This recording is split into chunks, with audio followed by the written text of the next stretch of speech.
রাজুলুন রাহেল আল মসজিদ, যে ব্যক্তি বাড়ি থেকে মসজিদে যায় সালাত আদায়ের জন্য, এর জিম্মেদার আল্লাহ।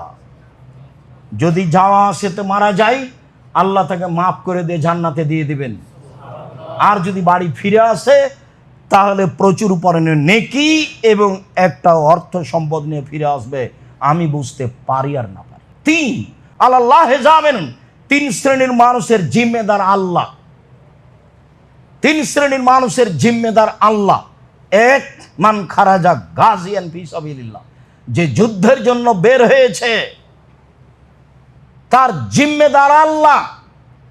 এত ফাহু ফাইদ খেলাহুল জান্নাহ, যদি তার মরণ দিয়ে দেয়, আল্লাহ তাকে জান্নাতে দেবে, এ ব্যাপারে তিনি জিম্মেদার।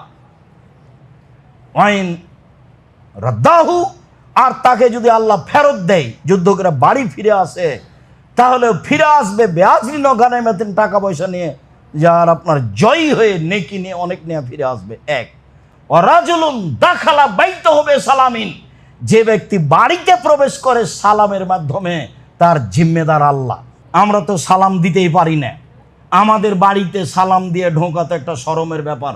রাজশাহী চাঁপাইনবাবগঞ্জের মানুষ যদি কেউ সালাম দিয়ে বাড়িতে ঢোকে, তাহলে এটা অবাক ব্যাপার হবে। কেমন হলো, ঢোকে বাড়িতে কেউ আছো, আব্দুর রাজ্জাকের মা বাড়িতে আছো, এইভাবে ঢোকে।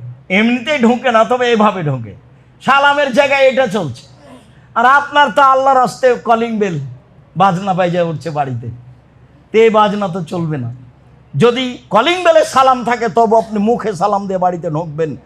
জরুরি যারা আছেন আমার সামনে, যারা এই যন্ত্রের মাধ্যমে পৃথিবীর বিভিন্ন প্রান্ত থেকে অবগত হচ্ছেন, সময়ের গতিতে অবগত হবেন, আমি তাদেরকে আন্তরিকভাবে অনুরোধ জানিয়ে বলছি, আপনি আমার দিনী ভাই, আপনি আমার দিনী বোন, আপনাকে জরুরিভাবে এই কাজগুলি করতে হবে।